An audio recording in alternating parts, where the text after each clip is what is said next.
मेरे प्रिय विद्यार्थियों, गुड मॉर्निंग। आप सभी को कल मैंने पास्ट कंटिन्यूअस टेंस के दो प्रकार के सेंटेंस समझाए थे। उनकी वाक्य की रचना किस प्रकार से करते हैं, वाक्य की रचना करने के नियम वो भी मैंने आपको लिखवाए थे, समझाए थे। वाक्य को पढ़ते हैं, वाक्य को पढ़ने के बाद नियम को किस प्रकार से उन वाक्यों में लागू करते हैं। अपना चल रहा था past continuous tense. Past continuous tense के दो प्रकार के सेंटेंस हमने नियम लिखवा करके समझाए थे। आज हम सिंपल सेंटेंस और नेगेटिव सेंटेंस को बता दिया था। आज हम इंट्रोगेटिव सेंटेंस किस प्रकार से बनाते हैं, इंट्रोगेटिव सेंटेंस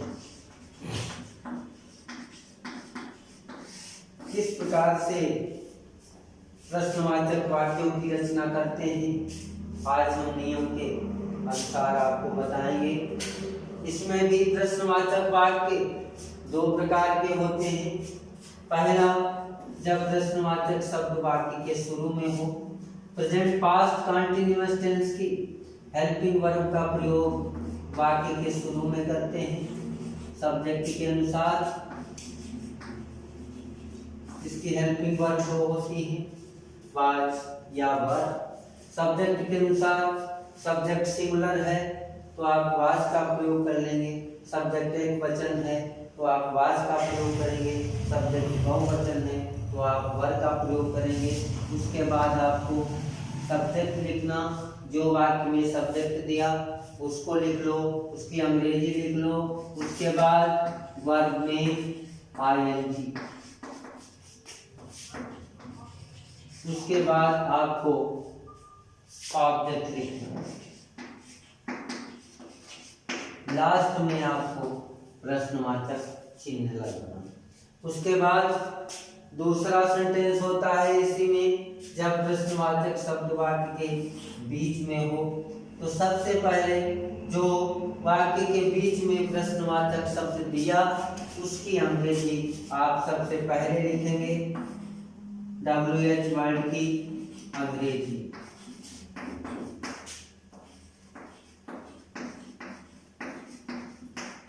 सबसे पहले आपको उस WH वर्ड की अंग्रेजी लिखनी जो आपके वाक्य के बीच में दिया। उसके बाद हेल्पिंग वर्ब सब्जेक्ट के अनुसार वाज या वर। उसके बाद आपको सब्जेक्ट लिखना, सब्जेक्ट के बाद वर्ब में आईएनजी,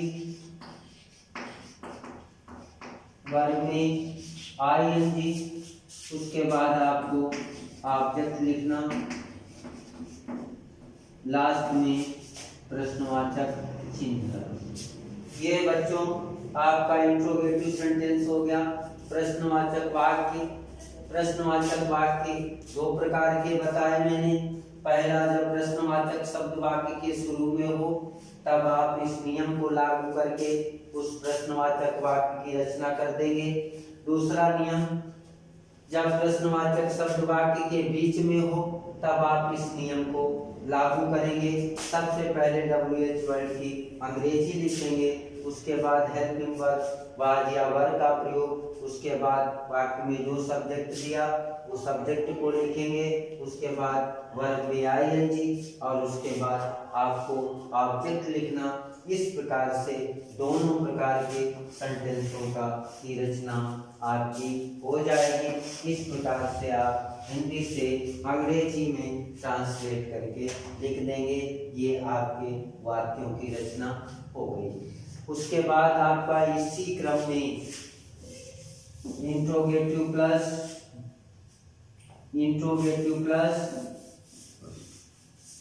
नेगेटिव सेंटेंस, जिसमें प्रश्नवाचक शब्द भी होगा और नकारात्मक शब्द भी होगा।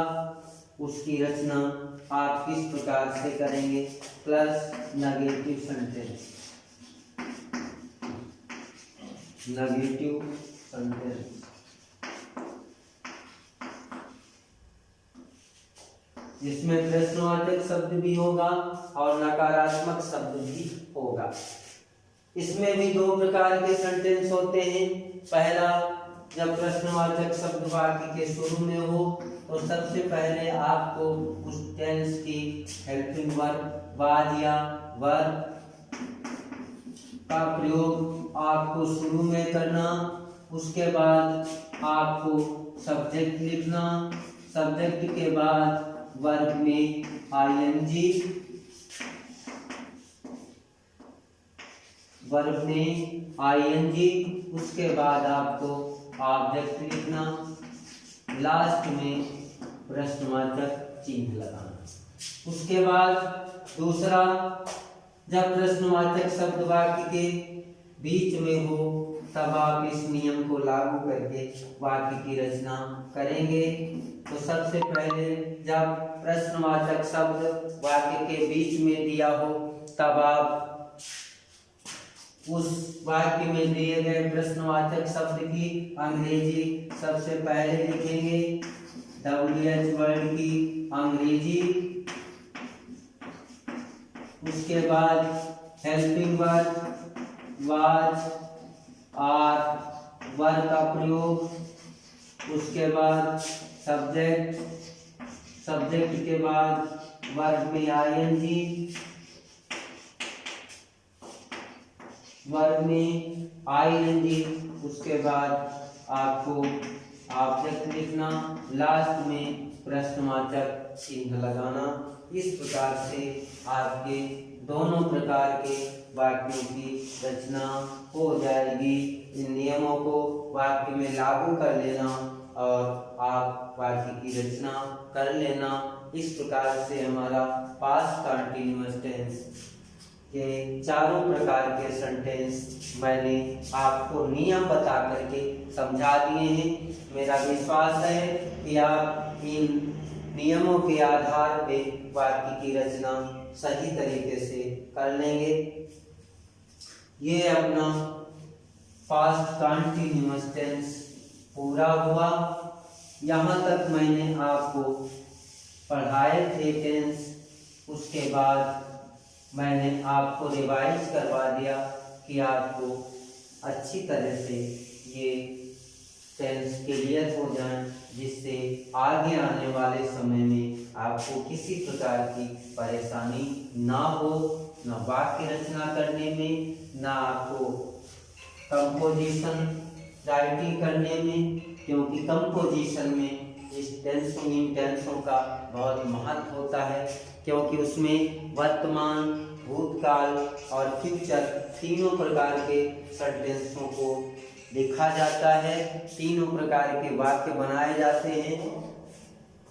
तो आपको टेंस सीखने के बाद कंपोजिशन में बहुत बड़ी मदद मिलेगी, क्योंकि आप हिंदी में वाक्यों की रचना आसानी से कर सकते हैं। किसी पत्र को लिखने के लिए, किसी नोटिस को लिखने के लिए, किसी एप्लीकेशन को लिखने के लिए, या कोई भी आप वक्तव्य दे रहे हैं उसको देने में आपको बहुत आसानी रहेगी और बहुत सहायता मिलेगी।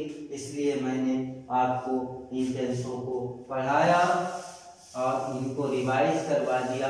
आप टेंस के क्रम में अगला टेंस है, अगला टेंस करवाने के पहले आप पास्ट कंटीन्यूअस टेंस के 5 वाक्य लिख लीजिए, जो आपको होमवर्क के रूप में बनाने हैं,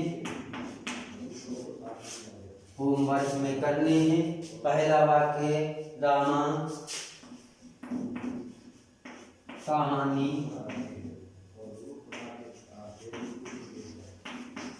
रामा कहानी लिख रही थी।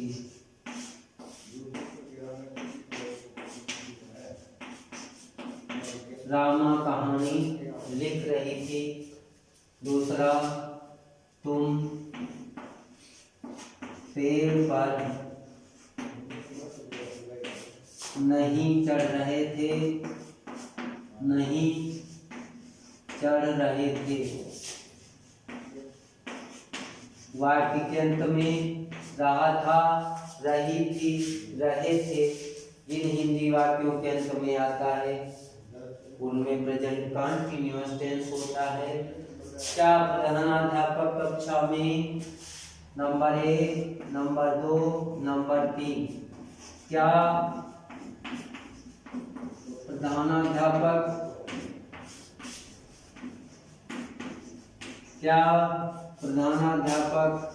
कक्षा में चॉकलेट्स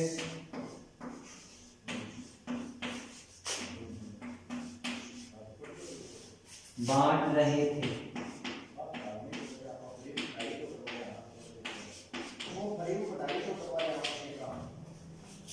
क्या प्रधानाध्यापक कक्षा में चॉकलेट्स बांट रहे थे? नंबर 4, तुम पक्षियों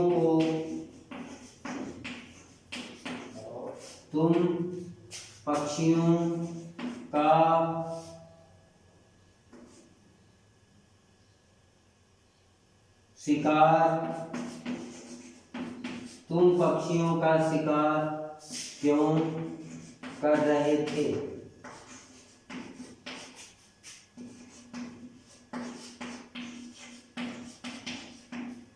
तुम पक्षियों का शिकार क्यों कर रहे थे? सीमा, अगला प्रश्न लिखो। सीमा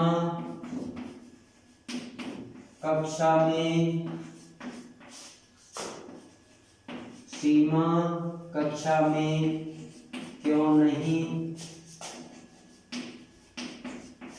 पढ़ रही थी?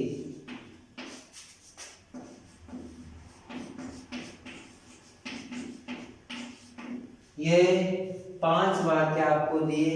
इन वाक्यों को आप हिंदी से अंग्रेजी में ट्रांसलेट कर लेना। वाक्य पढ़ के वाक्य को पहले पहचान लेना, पहले वाक्य को अच्छी तरह से पढ़ना, फिर वाक्य की पहचान करनी कि किस प्रकार का ये सेंटेंस है, इसमें किस नियम को हमें लागू करना है, आप वाक्य को पढ़ने के बाद जान पाएंगे। इस प्रकार से ये पास्ट कंटीन्यूअस टेंस आपका पूरा हो गया। चारों प्रकार के सेंटेंसों की रचना मैंने आपको बता दी, किस प्रकार से वाक्य की रचना करते हैं। जब वाक्य साधारण वाक्य हो तब सबसे पहले सब्जेक्ट, उसके बाद उस टेंस से संबंधित हेल्पिंग वर्ब, उसके बाद वर्ब में आईएनजी, उसके बाद ऑब्जेक्ट लिख देते हैं। जब नेगेटिव बनाते हैं तो नॉट का प्रयोग कर देते हैं। प्रश्नवाचक बनाते हैं तो प्रश्नवाचक वाक्य 2 प्रकार के होते हैं। आप वाक्य को पढ़ के अच्छी तरह से समझ लेना, उसके बाद आपको वाक्य की रचना करनी है। अब हम टेंसों के क्रम में आपका पास्ट कंटीन्यूअस टेंस आ गया, इसके बाद आपका आता है पास्ट परफेक्ट टेंस। कौन सा बच्चों? Past perfect.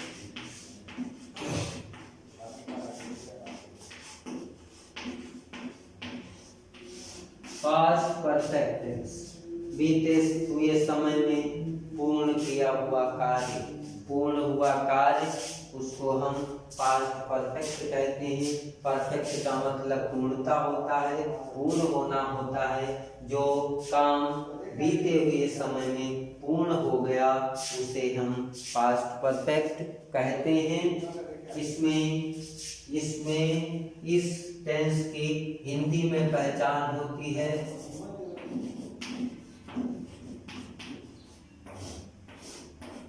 हिंदी में इसकी पहचान होती है कि जिस हिंदी वाक्य के अंत में, जिस हिंदी, ये बच्चों आपको लिखना है, जिस हिंदी वाक्य के अंत में,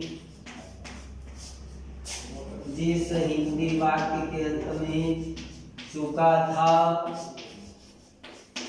चुका था, चुकी थी, चुका था, चुकी थी, चुके थे,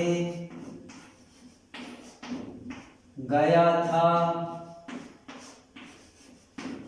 गई थी, गया था, गई थी, गए थे। जिस हिंदी वाक्य के अंत में चुका था, चुकी थी, चुके थे, गया था, गई थी, गए थे आदि आता हो, आदि आता हो, वो वाक्य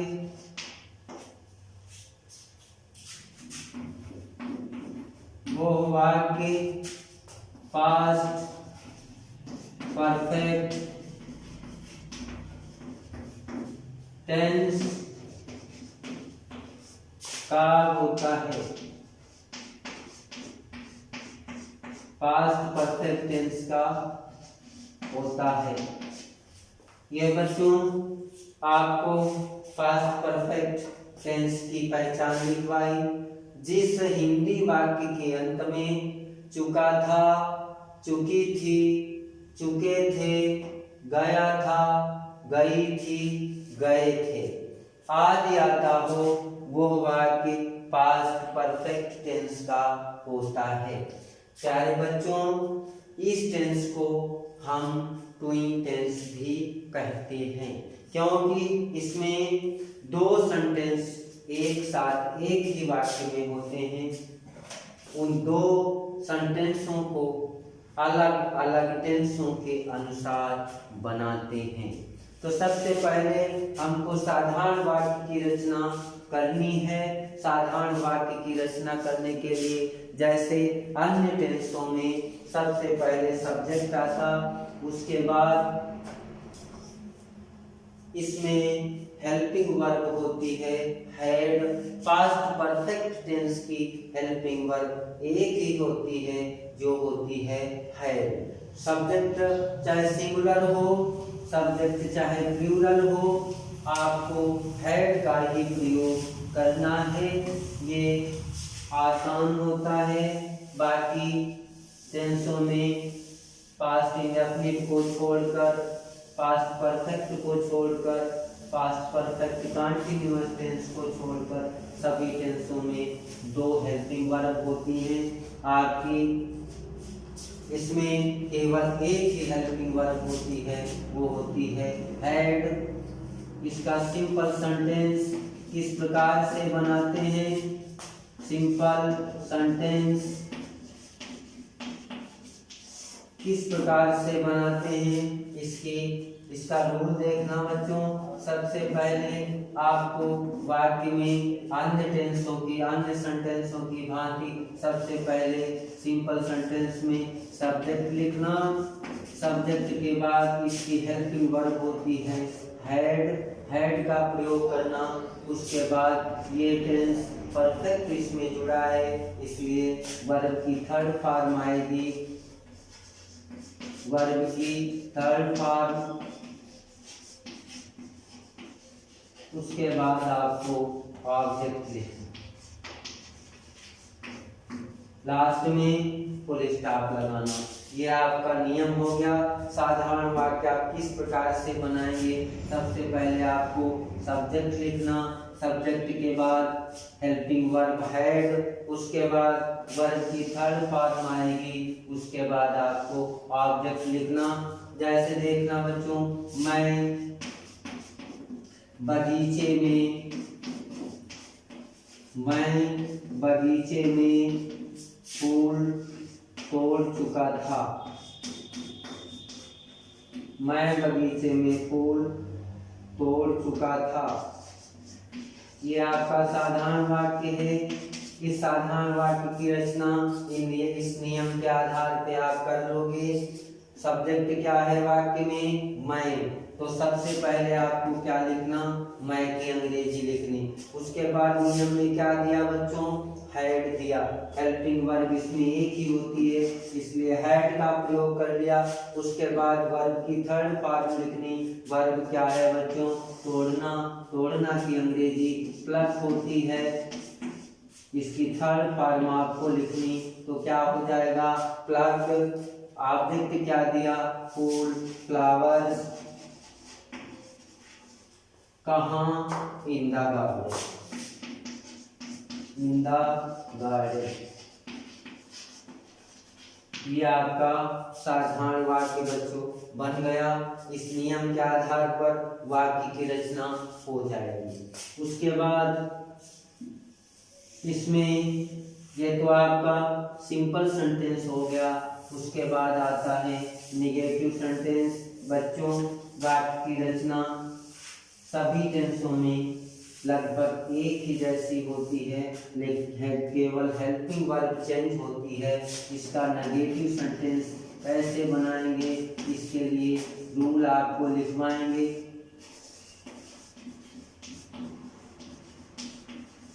नेगेटिव सेंटेंस जिस वाक्य में नकारात्मक शब्द नहीं दिया हो वो वाक्य नेगेटिव सेंटेंस कहलाता है। इसमें सबसे पहले बच्चों आपको वाक्य में सब्जेक्ट की अंग्रेजी लिखनी, सब्जेक्ट के बाद आपको हेल्पिंग वर्ब का प्रयोग करना, हेल्पिंग वर्ब के बाद आपको नॉट लिखना, नॉट के बाद वर्ब थर्ड फॉर्म में ही आएगी तो वर्ब की थर्ड फॉर्म लिखनी आपको, वर्ब की थर्ड फॉर्म, उसके बाद ऑब्जेक्ट, उसके बाद लास्ट में आपको फुल स्टॉप लगाना। तो सबसे पहले बच्चों सब्जेक्ट लिखना, हेल्पिंग वर्ब हैड, उसके बाद नॉट, फिर वर्ब की थर्ड फॉर्म, उसके बाद आपको ऑब्जेक्ट लिखनी। इस प्रकार से आपका ये नेगेटिव सेंटेंस तैयार हो जाएगा। वाक्य देखना, पक्षी आकाश में नहीं उड़े थे, पक्षी आकाश में नहीं उड़े थे। ये आपका हिंदी में वाक्य दिया, इसको अंग्रेजी में ट्रांसलेट करने के लिए ऊपर नियम दिया, इसके आधार पे आप वाक्य की रचना कर लोगे। पक्षी, तो सबसे पहले आपको किसकी अंग्रेजी लिखनी, सब्जेक्ट। वाक्य में सब्जेक्ट क्या दिया, पक्षी, पक्षी की अंग्रेजी बर्ड होती है, तो यहाँ आपको क्या लिखना, द बर्ड्स, क्योंकि उड़े थे, एक नहीं कई पक्षी होंगे, इसलिए यहाँ क्या नाउन, प्लूरल नाउन लिखेंगे, द बर्ड्स। उसके बाद आपको हेल्पिंग वर्ब का प्रयोग करना, हेल्पिंग वर्ब लिख दी, उसके बाद नॉट लिखना, नॉट लिख दिया। आप नियम को लागू करते जाओ, वाक्य की रचना होती चली जाएगी। वर्ब की थर्ड फॉर्म आपको लिखनी, वर्ब क्या है इसमें बच्चों, उड़ना, उड़ना की अंग्रेजी फ्लाई होती है, आपको फ्लाई की थर्ड फॉर्म लिखनी, फ्लॉन होती है। The birds had not flown, कहाँ, in the sky। इस प्रकार से ये आपके वाक्य की रचना हो गई। इस प्रकार से आपका ये नकारात्मक वाक्य बनेगा। और उसके बाद प्रश्नवाचक वाक्य आता है। प्रश्नवाचक वाक्य आप किस प्रकार से बनाओगे, जिसको अंग्रेजी में इंट्रोगेटिव सेंटेंस बोलते हैं, उसको आप किस तरीके से बनाओगे वो आपको देखना।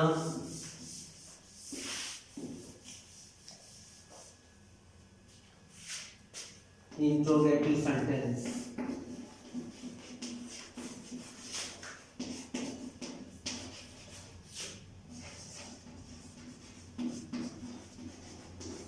इंट्रोगेटिव सेंटेंस, प्रश्नवाचक वाक्य आप किस प्रकार से बनाएंगे प्रश्नवाचक वाक्य को, इसका नियम देखना बच्चों। हर टेंस की भांति इसके नियम भी वैसे ही होंगे, क्योंकि प्रश्नवाचक वाक्य दो प्रकार के होते हैं, वो आपको हर टेंस में मिलेंगे। तो जब प्रश्नवाचक शब्द वाक्य के शुरू में हो साथ वाक्य की रचना। शुरुआत में सबसे पहले इस टेंस की हेल्पिंग वर्ब लिखी जाती है। वाक्य जिस टेंस से संबंधित होता है, इस टेंस की हेल्पिंग वर्ब हैड है। उसके बाद आपको सब्जेक्ट लिखना, उसके बाद वर्ब की थर्ड फॉर्म, वर्ब की थर्ड फॉर्म, उसके बाद आपको ऑब्जेक्ट लिखना, उसके बाद प्रश्नवाचक चिन्ह लगाना। जब प्रश्नवाचक शब्द वाक्य के बीच में हो तो सबसे पहले आपको WH वर्ड की अंग्रेजी, WH वर्ड की अंग्रेजी, उसके बाद टेंस से संबंधित हेल्पिंग वर्ब हैड, उसके बाद सब्जेक्ट लिखना, उसके बाद वर्ब की थर्ड फॉर्म, वर्ब की थर्ड फॉर्म, उसके बाद आपको ऑब्जेक्ट लिखना, लास्ट में आपको प्रश्नवाचक चिन्ह लगाना। इस प्रकार से बच्चों दोनों प्रकार के वाक्यों की रचना हो गई। आप देखना हिंदी में वाक्य जैसे दिया, क्या तुमने अपना काम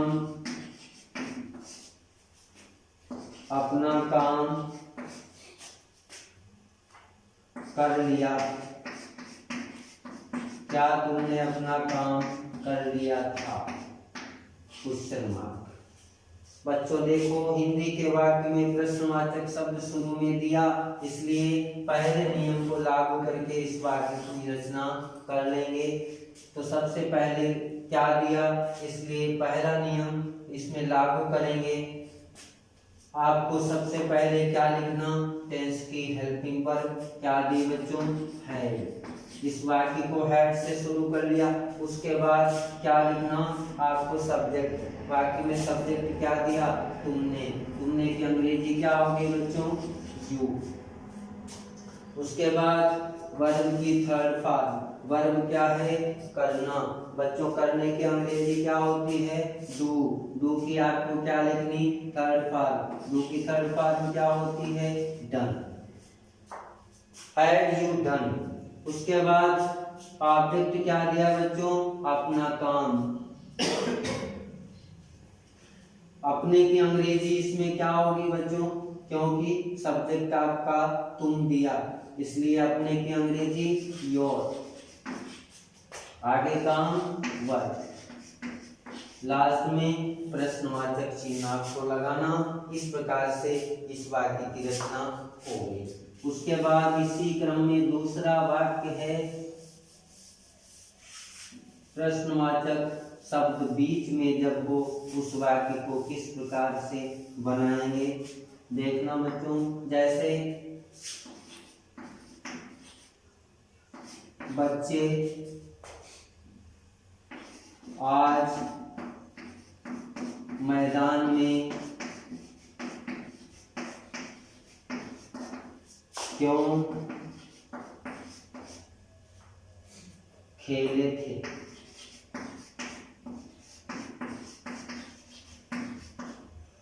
लास्ट में प्रश्नवाचक चिन्ह। अब इसमें देखो बच्चों, प्रश्नवाचक शब्द वाक्य के बीच में दिया, तो इस वाक्य में आप दूसरा नियम लागू करेंगे। सबसे पहले WH वर्ड की अंग्रेजी, WH वर्ड क्या दिया, क्यों। तो सबसे पहले आपको क्या लिखना, क्यों की अंग्रेजी। उसके बाद में क्यों की अंग्रेजी हमने लिख ली। उसके बाद में हैड का प्रयोग करना, हैड लिख दो। उसके बाद सब्जेक्ट क्या दिया, बच्चे। बच्चे की अंग्रेजी चिल्ड्रन, चिल्ड्रन। उसके बाद क्या लिखना आपको, वर्ब की थर्ड फॉर्म, खेले थे, खेलना की अंग्रेजी प्ले। आपको वर्ब की थर्ड फॉर्म लिखनी प्ले। उसके बाद आपको क्या लिखना, ऑब्जेक्ट। ऑब्जेक्ट क्या है, मैदान में, इन द ग्राउंड।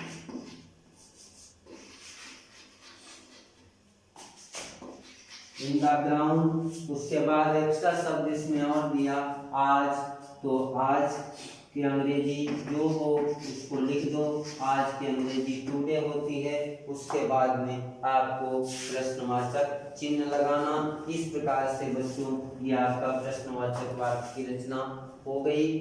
तो प्यारे बच्चों, आज हम इतना ही। उसके बाद कल इसमें एक सेंटेंस और है, वो इंट्रोगेटिव प्लस नेगेटिव सेंटेंस, उसके विषय में आपको कल समझाएंगे। धन्यवाद।